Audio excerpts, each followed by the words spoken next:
So it says it's live. Right. It says we are live. Hello everybody on Facebook, and hello everybody on LinkedIn. Hopefully you can see us on Christina's profile on LinkedIn and on our Facebook group as well. You might notice something a bit different today. Spot who's not here. So we've got some new friends. What is it they say? We've got some new friends. Christina, but what is it they say? The inmates have taken over the asylum? Something like that? Letting us loose, isn't she? So, well, anyway, we didn't want to let you down because we've got Christina's on holiday, Jane's on holiday this week. So we have enlisted the help of some of the others in the GU crew, which are normally beavering away behind the scenes and doing their own thing as well. So obviously you all know Mark and Emily, but Kevin, Helen, do you want to introduce yourself, say kind of who you are, what you do? So Kevin, if you want to go ahead. Oh, okay. I'm Kevin Robinson. I make primarily video and do a lot of copywriting and things of that nature, as well as at the end of this episode, I'll be translating it into a podcast and various other things like that. So I do kind of media assets. To answer the question successfully, I was hoping you'd go to Helen first. Give me time to I like that. Go to Kevin first. So, yeah, I'm Helen Bell, and I work as a social mediator and a blog writer here at Green Umbrella. And when I'm not doing that, I also run my own business improvement consultancy. I focus on quality. I'm an ISO 9001 lead auditor, so anything quality management systems and procurement is my other role, my other day job when I've got my that's me. Wow. Well, thank you guys for stepping in. It's nice for other people to see kind of who else we've got on the team and the different skill sets, I think, as well. Yeah. So yeah, it's nice to see the sort of broad brush that we've got. I must say as well, because you guys were saying that you've got terrible storms in and around Northampton at the moment, so there might be some Wi-Fi issues and. Yeah. So I was saying to you, wasn't I, Amanda, just before this, that for the past hour, probably, all I've been doing is switching between my Wi-Fi and then it cuts off again. And I kept sending screenshots to Mark because he didn't believe me. He thought I was just trying to get out of the live lunch. And I was like, no, here you go. And he said that I'd photoshopped it. And I said, I don't have those skills in Photoshop, so I can't do that. You've been well trained. I know you can do it. Could I? From outside the office where I am, every direction you look, there's just a great black thunderhead, all heading in the same direction, and sunlight on the end of Daventry, which is probably Daventry looks blessed. It's probably the first time. Absolutely, yeah. Well, no Wi-Fi problems here because now that I've moved out of a town into the rural countryside that is Norton, this little village in Northamptonshire, near Daventry, I hasten to add. I've had to get myself this big 5G gigacube thing because I cannot get Wi-Fi. I cannot get anything better than just under 2 megabytes per second download, and that is not going to work at all when you're trying to work from home. It's just horrific. But this box that we've got is magic, and at the moment I don't have any kids, so they're not downloading stuff, so everything's hunky-dory here. I see. So at least if I get cut off, Helen will still be here. Yeah, exactly. Take the range. You've never done this before, but you know, we'll. Yeah, it's fine. You'll be good. You're doing great. Nothing yet on the south coast, so I'm still waiting for the rain. It's good. It's tropical there. Apocalyptic thunderstorms and everybody's Wi-Fi is dropping out. This is shaping up to be a good show so far, isn't it? I know. So we can't not talk about the weather, really, can we? To start with, before we dive into what's new in marketing, because it has been crazy hot this week. So, how's everyone been coping, working in the heat? Are you top tips that you can share with anyone? I have a fan, which I'm not going to put on because Mark keeps complaining that it makes a really bad noise. And I also, a bit like you, Amanda, I was saying I felt like an 80s pop star. Oh, yeah. I feel like Meatloaf or something. Yeah, it's not really. It's not great. Other than that, no. I have a squash. Keep hydrated. That's it. My top tip. Mark, you're surrounded by IT equipment that's chucking out a lot of heat as well. How have you been coping? Shorts and t-shirt. I've had to relent from check shirts for once. Oh so my God. It is shorts and t-shirt weather. It's that Check hot. shirt is your brand, Mark. I don't know. How do you function? Well, sorry, I know. It's just not me anymore, but it's not okay. sorry. I love it. But he's complaining about it. I'm in the element when it's hot. I don't know. I'm kind of solar powered. I get annoyingly full of energy in submarines. I'm bouncing off the ceilings at 5:30 in the morning, wanting to get out like a puppy scratching at the back door. I love it. I love this one. Really? Do you? Oh. So this is good for you, is it? Yeah, it's great. I've got a fan here. It looks like a droid out of Star Wars sitting next to me here. A great big kind of air conditioning unit. Apart from that, no, I love it. I really enjoy it. See, I was saying I don't mind the heat, but when you have to work, that's when it annoys me, and especially where I'm sitting, because you guys will all know, but we have loads of windows around here. So about 3 o'clock, the sun is literally blinding me, and I cannot see, and I'm roasting hot. Yeah, it's the kind of the energy dip and the concentration dip hits me generally about 4. That's when I kind of need to go. I need to take a break, go and sit somewhere cool. But I've kind of been migrating around the house. You know, so I work from home anyway, so I've kind of gone. We have an office in the house, but it's really hot in the morning. So yeah, I'm in the front bedroom at the moment, which is less cool. But you can tell because now one side of my face is really dark because it's coming over really cloudy. So. Oh no! I did wonder where you were, Amanda, because I don't recognise this background. I don't This is a new one. Keeping you on your toes. It's the I know. woodland creatures on the wall. Have you migrated to the fridge? Is that what we're seeing? Is that kind of the... Yes, I'm just in the fridge, basically. What about you, Helen? How have you been?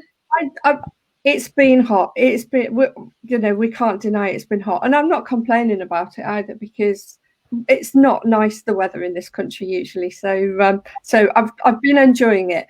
But I think I totally get what you're saying about the concentration levels. And what I've just found is that I have to do everything in small bite-sized chunks. So my concentration span will be about anything from 30 minutes to an hour, and then that's it. I have to walk away, do something else, get a drink, whatever, just sit in the garden for a few minutes, recharge, and then come back to it, because otherwise you just the heat just is stifling, and you just can't, you lose that concentration, you get that concentration lapse, and it's really hard. I think if you're writing things like blogs where you've just got to sit down and just get on with it, all of a sudden you get that writer's block, and you're like, I can't think about what I'm about to put on the paper. Or you read it and you think, that just doesn't make sense, I need to get up and walk away now. So yeah, it's been like that for the last few days. Today's probably the first day that I sat here and just gone, it's okay, my concentration levels they're back up again. Yeah, it's not too bad. Yeah, I think the message is, isn't it? Be kind to yourselves. It is quite difficult. Take regular breaks, as Emily said. Keep super hydrated, because once a headache kicks in, then it's tough. But that's it. Yeah. Anyway, we've spent a while talking about the weather. Like I said, we couldn't not really, but there is bigger things going on in the world of marketing in our general weeks. So yeah, what have we been working on this week? What have we noticed? So Emily, you had a few things you wanted to pick up today. I was thinking she's going to pick me first. Yes, I did. So I wanted to talk about Reels within Instagram. So actually, you and I, Amanda, were sort of saying, weren't we, that there hasn't been that much news recently, but something that they have been testing, apparently, is a homepage for Reels within Instagram. So a lot of the feedback for Reels has been that they don't think that is going to take off as much as TikTok has, because TikTok is a much easier platform to find things and to sort of follow people, and it's much easier to navigate, basically. Whereas a lot of people have been saying with Reels that it has just been thrown into Instagram as an add-on, and it hasn't really been thought about. It's very difficult to navigate. So as far as I'm aware, the only way that you can really navigate it, which isn't really navigating it at all, is by clicking on one of the videos within the search function and then just scrolling through. But it doesn't really specifically allow you to search for things or anything like that. So something that's been picked up in Germany is a home function for Reels. So apparently the new layout that they are testing is having the Reels tab along the bottom toolbar. So, you know, along the bottom where you can sort of add a post and that type of thing. What they've done is moved the Discovery tab up to the top next to the messages, and they've put the Reels tab at the bottom. So basically, it's just going with everyone's feedback pretty much. People will then, imagine, be able to click on it and maybe search for things. And they're just making it a bit of a bigger thing within Instagram than it is at the moment, not being able to search for it. So yeah, I think it's quite interesting. It's interesting that they're picking up on this feedback. They obviously realise that they can't compete with TikTok unless they make more of a thing with it, because another thing that they were talking about was the algorithm within TikTok. So the way that works, I believe, is that anyone can sort of look at your videos and it's based on content rather than followers. Whereas within Instagram, obviously they have a lot of the privacy functions and that type of thing. So the algorithm isn't necessarily going to work the same. So that is something that they are going to be competing with. But they are going the right way about it by creating this home function and trying to make a big thing out of it, because otherwise it's not going to compete, I don't think. And a lot of people have been saying that. So yeah, basically watch this space. We'll have to see how it goes. But I'm curious to see, because everyone knows I love Instagram. So I'm curious to see how it's going to go. I think I've watched a few of the videos and they are very similar TikTok style videos, but like I've sort of said, you can't search for anything. So I've clicked on things here and there, but I haven't really got into it yet. So have to wait and see. It's a pretty don't you think? Sorry, Kevin, go ahead. The thing about, I haven't looked at Reels yet, but you know, a couple of things that struck me about it, because obviously it's fun. I just haven't had a chance to get around to it. But it's a big ask to compete with TikTok, isn't it? That's a you know, a big marketplace that they're going after there, and a pretty fixed one. TikTok's done a really good job of grabbing a market. And also, it was a really old-fashioned name, that Reels. It's always it's quite. Yeah, I didn't really think of that. And maybe they're going for the retro vibes. I don't know, but yeah, it is quite old-fashioned. They're going for the demographic that use Instagram and not TikTok. Yeah, true. Yeah, I don't know. Instagram used to be very retro as well, though. When it first started, the old feel of it, the filters, it very much was. Yeah, exactly. A retro thing when it started, and it's developed differently now. I think as they've seen the market develop. So maybe it was a conscious decision. Yeah, maybe. I mean, if they were going with that, then it is kind of, as Kevin said, it's quite sort of retro, like old-fashioned. But maybe that's what they wanted. I'm not sure, but yeah. Well, there's a bit of a you know, resurgence in things, especially you were seeing outdoor cinemas before, but now with social distancing, you know, we're trying to you see drive-in movies popping up all over the UK, don't you? Kind of Wheels and Reels, that kind of thing. Ooh. Yeah, that's true. I actually went to one of those. Very good, by the way, if anyone's thinking about it. But local businesses plug. Yeah. Oh, good. That's good. What did you? I saw. What did I see? Pretty Woman at Warwick Castle, Luna Cinema. Oh, cool. It was good. Backdrop. It was good. Yeah, it was good. And what a backdrop for a story about a lady of the night. Well, it's a great movie. It's a classic. But yeah, anyway, back to it. So yeah, I think it's I wonder whether, so I've noticed sort of a few influencers sort of picking up on it, and they have made a few videos, but I wonder now that Instagram are obviously trying to push it, obviously with everything that Christina sort of mentioned that's happening in America and things like that, then possibly banning TikTok. I wonder if they are now really thinking, right, we have to push this. We're taking on everyone's feedback. We have to make a big deal out of it, because otherwise TikTok might be banned and then Reels might come to nothing. Whereas obviously they could make a thing out of it if they do push it. So we'll have to see if more people start using it. But like I said, I have noticed a few influencers especially trialing it. I think some have been lured over with the promise of a bit of sponsorship cash. So some influencers have been lured over with kind of we'll pay you basically to be on here. Which is fair enough, I suppose. That's how they're going to make their business. So watch this space, I guess. Yeah. Has there been any more developments on the whole TikTok Trump banning? There's been things said, but I don't know, Amanda. Have you seen anything specific? Last thing I heard is that he was considering it, and he sort of said that he was going to do it, but he hasn't actually done it. So I don't know. Most recent news I've heard, and I must admit, last couple of days I haven't been that on the ball with it due to other commitments, is that TikTok were opening a data center in Ireland, I think it was, so to try and alleviate some of the concern about data being in China. Microsoft said they were interested, but I think some of the TikTok and Trump stuff has been overshadowed a bit this week by like what's going on over there politically, kind of running mates announced for everybody, so that's what's grabbed the headlines rather than TikTok. So if there is news, it's hiding somewhere else. Because Trump's not exactly consistent, is he? Let's be honest. Consistency is not exactly his forte. No, exactly. Maybe he's just said it. It's not going to happen. I don't know. What else have we got then? What else have we got? Oh, we need the TikTok queen, Christina. Paul, no, we don't. No, we don't. We're fine. To be fair, Christina is the TikTok queen. She's obsessed with it, and we kind of have this thing that we think it would make quite a good movie in itself. You can imagine the developers over at Instagram kind of like, we need to get reels out really quickly. What are they doing over there? And it's kind of, like an old Western thing, but like cowboys and westerns, but reels and TikTok battle it out. Exactly. So it's the first world Western. I mean, it could be good. I could watch it. It could be a more.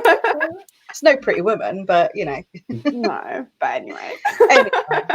Mark, how are you? I'm going to pick on you as well because you often. You mean I've got to actually say something? Oh, shocking. Well, I don't know. I don't know the Kevin's. Let's switch it away for a second. Obviously Paul's online as well, and he's said a couple of things to Kevin. He's called you Cuddly Kevin now instead of Cuddly Christina. Okay. Just so you know, that's your new hashtag. He is throwing you a bit of abuse as well. So he said, dull and dark, that's you and Daventry. And also he said, you're from Oldham, he's not used to the sunshine. See? Look, Kevin's trying to be nice and promote the business community. Yeah. And that's the abuse that he's getting from Mr. Green. And but to be fair, Paul has just said about the TikTok movie as well. If it trends, Emily will watch it. Yeah, of course. Paul knows me well already. Yeah. Especially if it's like there's limited viewings and it's trending, I'll 100% be there. Yeah. Limited spaces. Yeah, I'll be like, oh gosh, I must get it now. Paul says he loves you really, Kevin. That is not Emily. Okay. Yeah. What else is going on in your world, Mark? My general thing, it's been pretty much a website week again. So we've had another site go live this week for a startup recruiter in London, which is good. So they've launched their business. And then we've got another couple that are sort of nearly ready to go. So they're both in the recruitment sphere as well. So they should hopefully be going live in the next sort of couple of weeks or so. There's been some updates to WordPress. So there's been a WordPress update this week. There's a couple of things in there that are quite interesting. WordPress has now got its own XML sitemap within WordPress itself. At the moment, to generate sitemaps, we've always used Yoast to use that functionality. But now that's internal, so we'll probably give that a go and just see if that actually helps things better. Obviously, we use Yoast for other things anyway, so we've always got that as a backup for our sites. But if you're not using Yoast, you've now got that functionality within WordPress automatically, which is good. And then the other thing, another interesting one, they've introduced a thing called lazy load, again natively into WordPress, which is where, for example, images, if you've got images further down a page, it'll only start to load them as you're starting to scroll towards an image. So it's saving load speed and things like that. So again, we use sort of cache plugins to help us do that.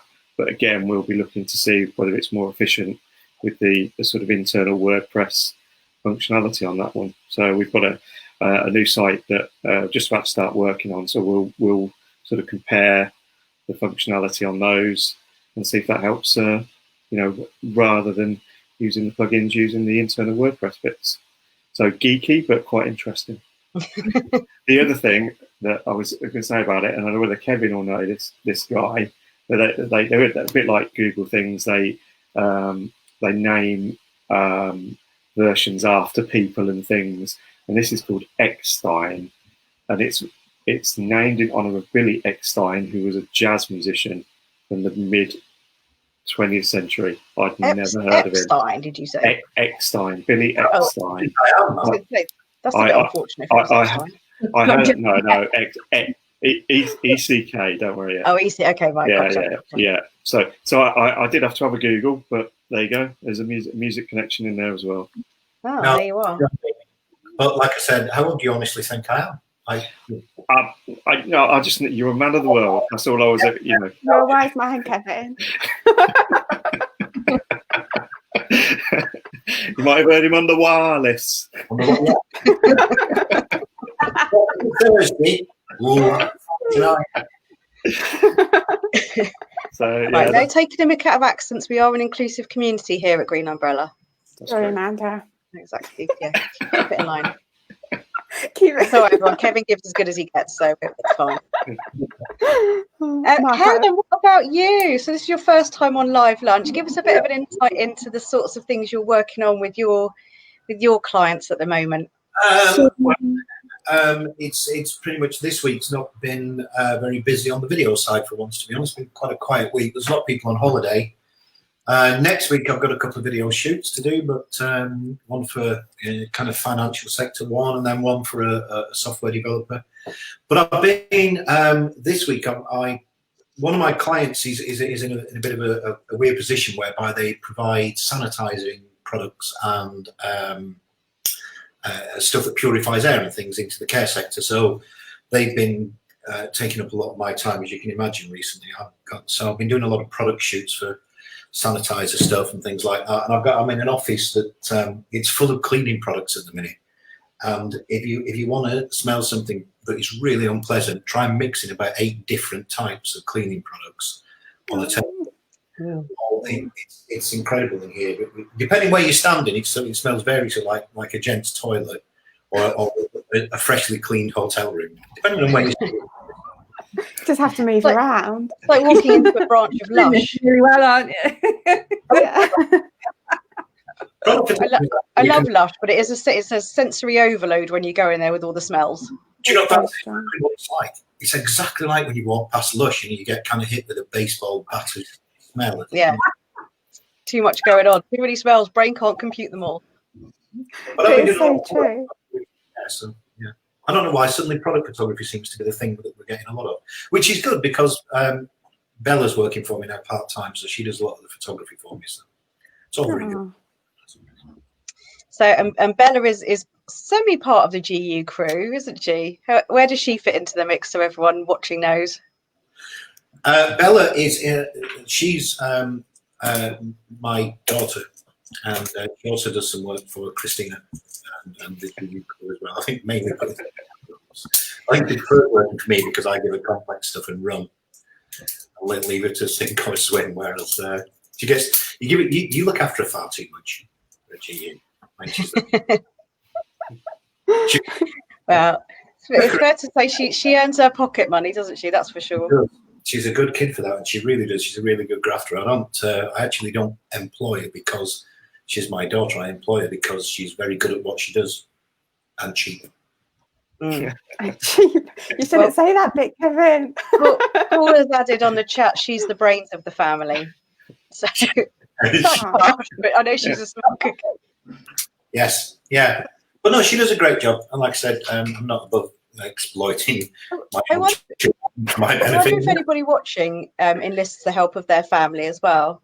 So if you're watching and you kind of rope the kids into help, particularly now they're on school holidays and they've been at home, let us know let us know so you get them to help, and if you do pay them pocket money or a wage for it. Anyway, Helen, what about you? Oh, so this week, one of the things I've been doing this week is I've been working with one of my clients again, a recruiter in a specialist field, just try and build up their Facebook following and their LinkedIn following, particularly the followers on their LinkedIn business page. And there's been a lot of toing and froing between us, just trying to get them to understand that if they also interact with the page and share things or like things from the page, that not only does that bring a kind of it brings a face to the business that they own and they run, but it will also help with the following increase in engagement as well, because I think it's becoming increasingly more difficult to actually get those organic followers onto a LinkedIn page. And sometimes I think when you're working with some of your clients, they don't understand that actually by not engaging with their page, they're effectively cutting out quite a lot of potential followers and that potential level of engagement. So we've had a couple of really good sort of discussions this week about just increasing the engagement through that level. I don't know if everybody else sort of finds the same thing, that sometimes I don't know if it's that there's not the understanding, or that it just, I think that clients feel that just putting the page out there is and promote, sell is the right thing to do.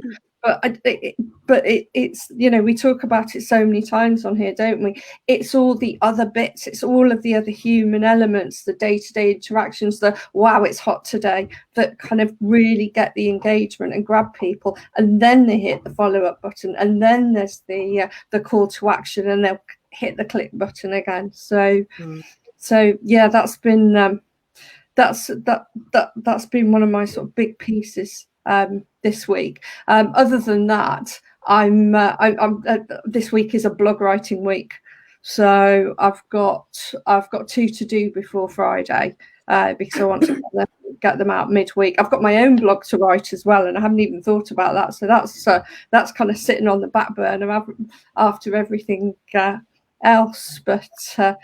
But I'm glad the weather's cooled down a bit now, because my blog writing ability will definitely improve with increased levels of concentration. Yeah, bless you, busy lady. Oh yeah, it doesn't stop some days. Well, I mean, blog writing's sorry, go. I was going to say, blog writing's a bit of a theme, I think. It's funny if I've written the one for GU this morning. I was at a writing workshop earlier this week, and Kevin and I tend to be our resident copywriting go-tos as well when we've done our webinars. So Helen and or Kevin, when it comes to blogging, how, when people are getting started, are they just thinking topic, or, you know, how do they start to weave in kind of a narrative or create that story, and why is it important? Well, you know, my thing about story, I get kind of very ranty about the importance of that, about narrative and story, and about telling a story effectively. You know, partly because it you know, it's something I taught at university for years and things, but partly because, you know, if you want people to read stuff, make it readable, and that means you've got to obey those rules about structures and beginnings and middles and ends and stories, and make it engaging. And, you know, there's my sort of training was as a television writer, as a screenwriter for television. So it was So maybe that, you know, that gets in you a little bit, but the rules are exactly the same. That it's about conflict, it's about solving a problem, it's about good characters. You know, I tend to, we were talking about this, weren't we, Amanda, the other day? It's a bit embarrassing, but sometimes I think about when I'm writing blogs for companies, I think about the business as a character. How does it speak? How does it, you know, what does it talk about? What's it speaking on the world? And try and write as that character almost, you know, how it talk. But it is, in the end, I think it's about engaging stories, and keyword stuffing will spoil that, all the other stuff that we say not to do, you know. And I think the best advice for people, that, you know, an old phrase is that nothing teaches writing like writing. You know, just get on with it, just do something. I must admit, Kevin wrote a blog earlier this week that I had to proofread and get off to a client quickly. And you know what? But you know, I look at that. What I really like, because a lot of the blogs that I write are they've been about, you know, COVID-19 and furloughing people, and it's all doom and actually the COVID ones have been really positive, because they've been a lot of them have been about vaccine development, and my goodness, I just feel like I've increased my my knowledge of like biotech industries and pharmaceutical industries is boundless now.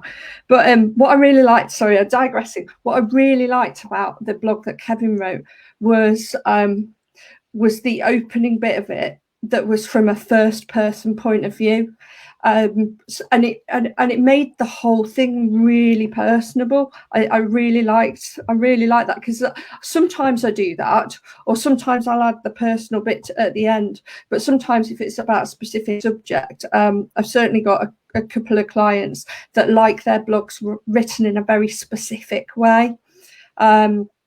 So I emulate their writing style, and that's not always a first person writing style, but I loved reading that one, and it gave me some really good ideas for sort of future blogs when I read that. I'm just gonna like sort of, what did they say, plagiarism is the greatest form of flattery.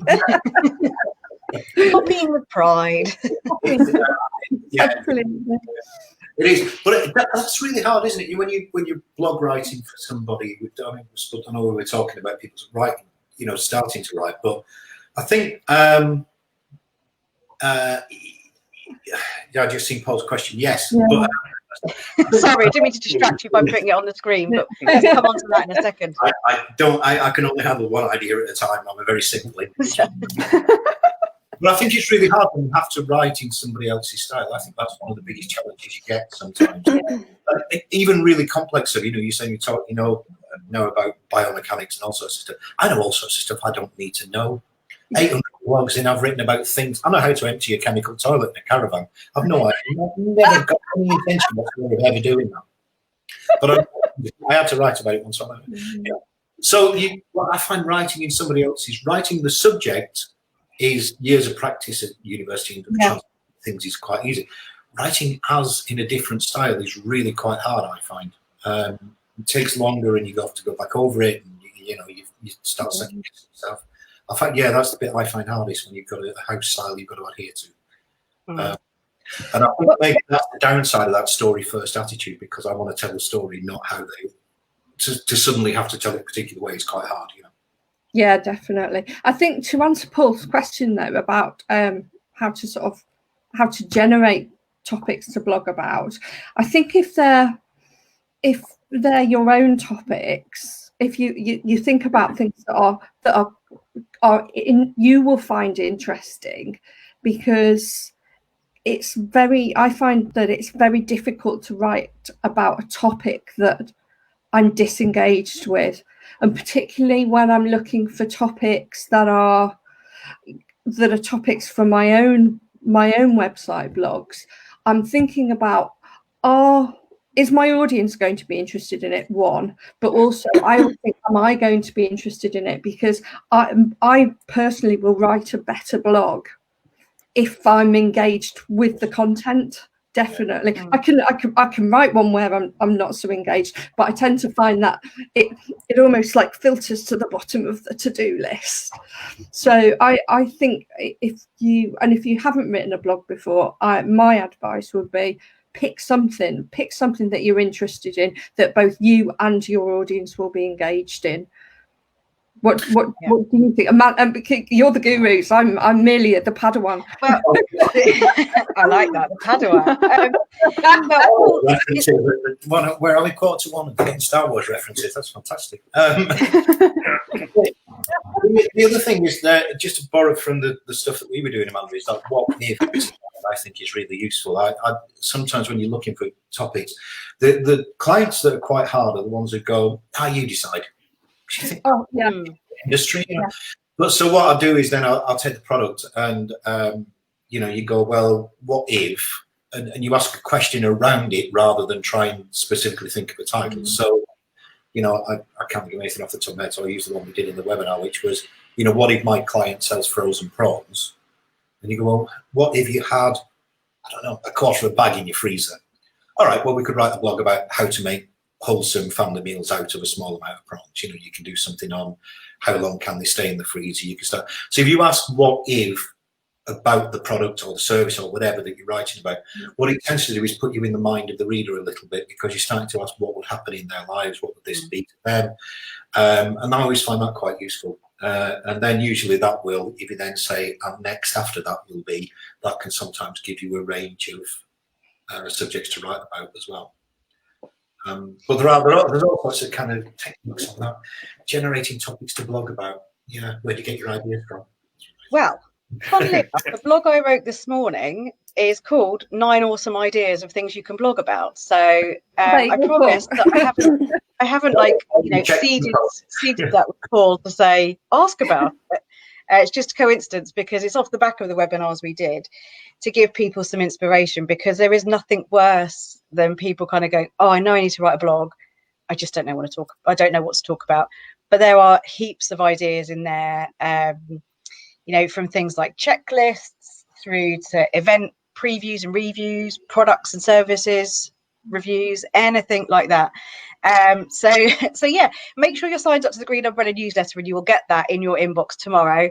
It's on our website as well, under the blog section. But yeah, there's heaps of ideas in there which should spark something for you, so that you just don't get that kind of dreaded blank page. But think about what you like reading as well.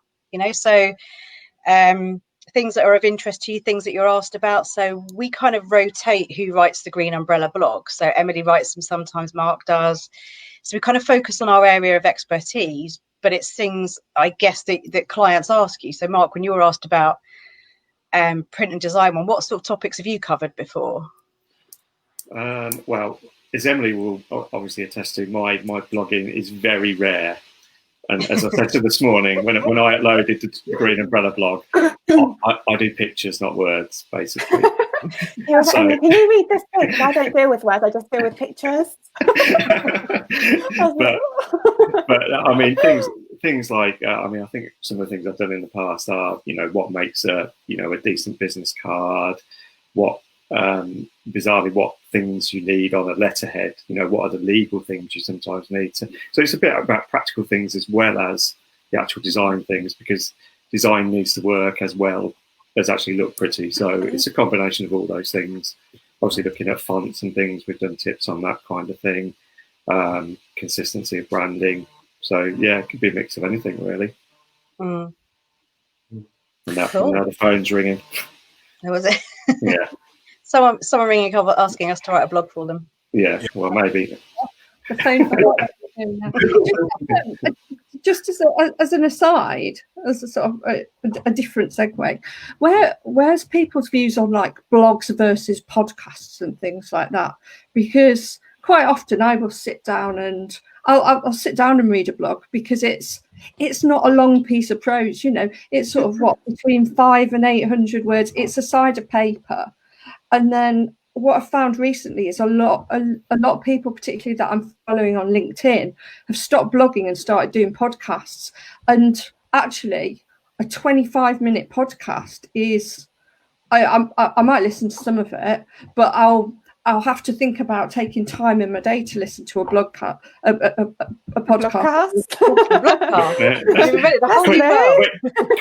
Patent that word, Helen. There's enough medium columns out there for me to handle it already, Helen. Don't introduce new ones.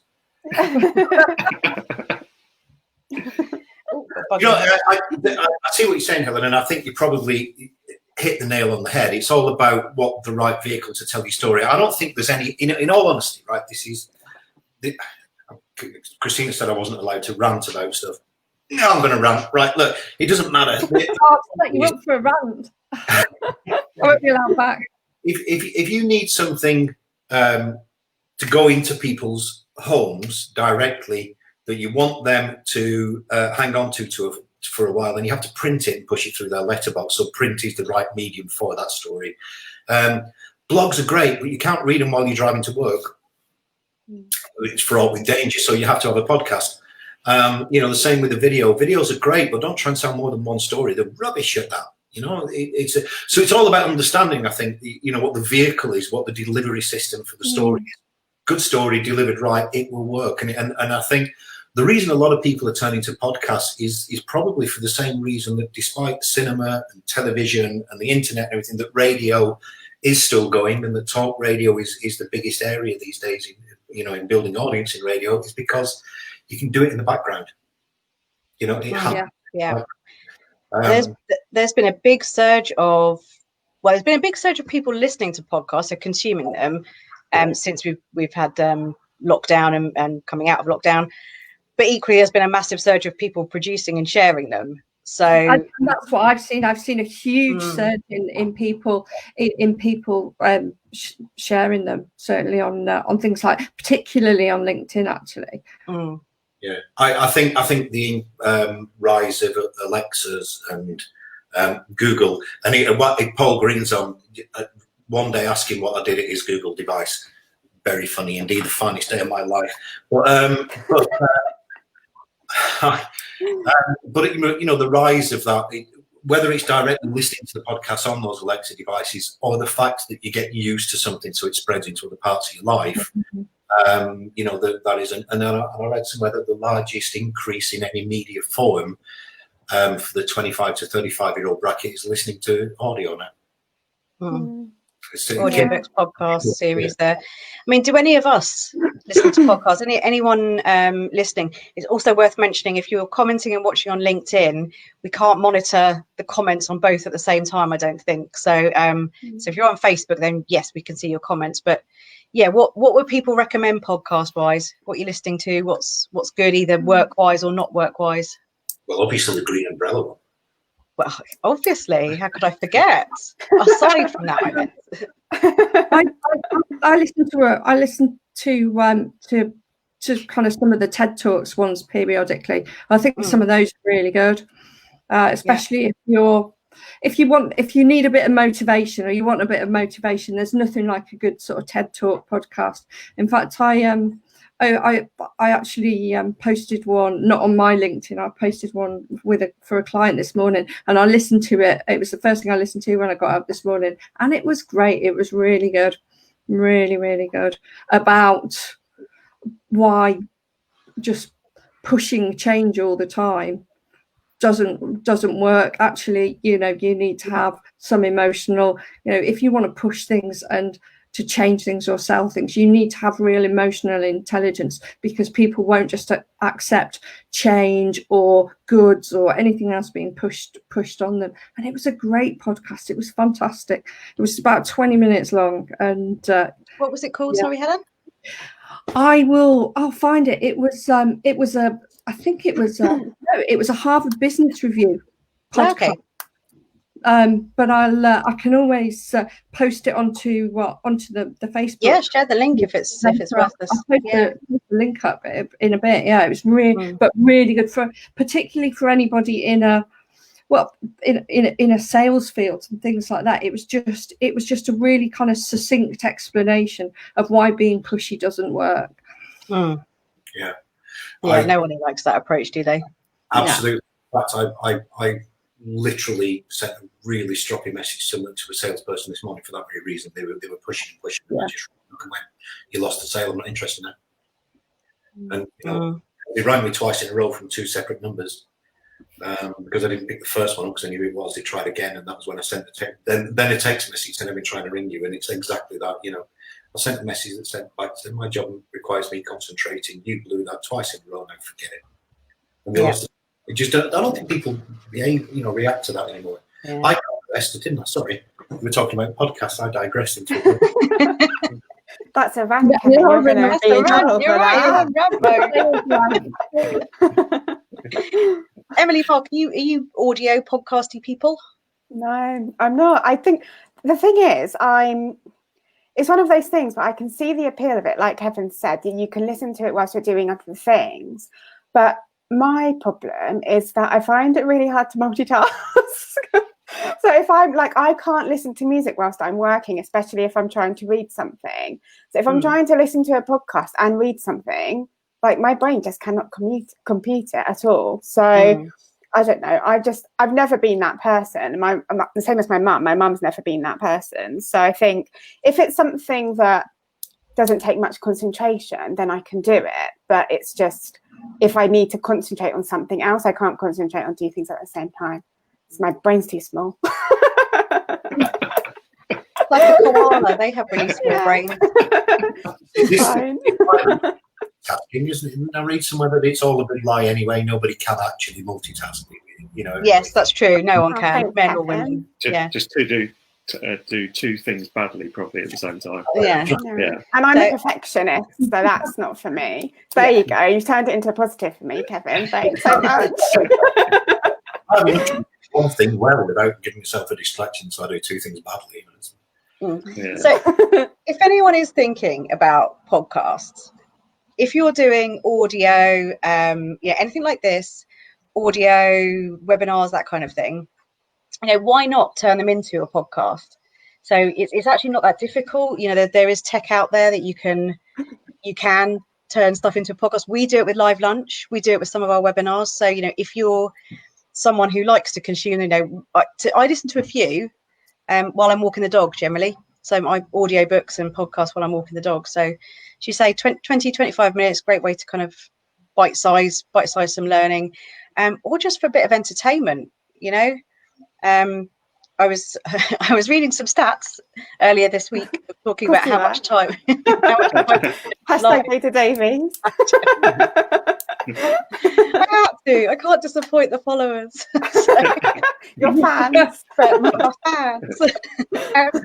In my head now, like your day consists of you sitting there getting a cup of coffee and going, "Should I have a nice break? Oh no, I could read some stats. I've got to get some stats to back up my learning." Well, now, pre-pandemic and post-pandemic, the amount of time UK people spend on social media is now 2 hours in the UK a day. So, and the main reasons we are using it, because it kind of was becoming a bit passive. If you think about Facebook, less so LinkedIn because we're all in sales mode, but if you think about Facebook, it was quite passive. It kind of moved into, we weren't posting our own photos necessarily. We were looking for entertainment, sort of memes, things of doing dogs in ice baths, that kind of stuff. So stuff to keep us entertained. But now we're kind of using that time and we are going on and connecting with people in meaningful ways. We're looking for news. We're using it increasingly as a news source. And certainly pandemic wise, we're looking for entertainment. So we're looking for videos. Some of that time we spend on there is YouTube. And some of it might be to consume things like blogs, ideas of what to do at home. So whether it's consumer things like things you can do in the garden, things you can do with the kids over the summer holidays. So depending on what your business is, tailor that, because if we're spending 2 hours a day on social media, you've got to be where your audience hangs out. Yeah. Haven't you? There's no point. No one spends 2 hours a day reading a newspaper, doing anything else. So it just kind of makes sense to me that that's where we need to be looking. Yeah, zeitgeist. There we go. Right. Well, I think we're coming to a nice rounded end. Anybody got anything to add? Anything burning they want to share over? I was just going to say, I've put I've put the Art of Persuasion podcast onto the Facebook comments, so it's there. So it's there now if anyone's interested in having a read. There you go. There's the link if anybody needs it. But yeah, it'll still be in the stream under the comments. So hbr.org and then the link to the podcast, Mastering the Art of Persuasion. Fab. Well, that's it then, I guess. Yeah. Well, I wonder how Christina thinks we've done. I don't know. She hasn't put a comment in, so she must be watching, surely. I don't think she'd. I don't think she's not yet. I don't think she is. She wouldn't be able to hold back and not like send us. She's liked it. She's liked it on Facebook. Oh, she's liked it. Oh, she's seen me. Well, look, we've had a great time. Obviously, we miss you, Christina and Jane, but Helen and Kevin, thank you so much for joining us and making them. Great to see you on screen so people can meet more of the team, and we'll see everybody next week. Yeah. Bye, everyone. Bye.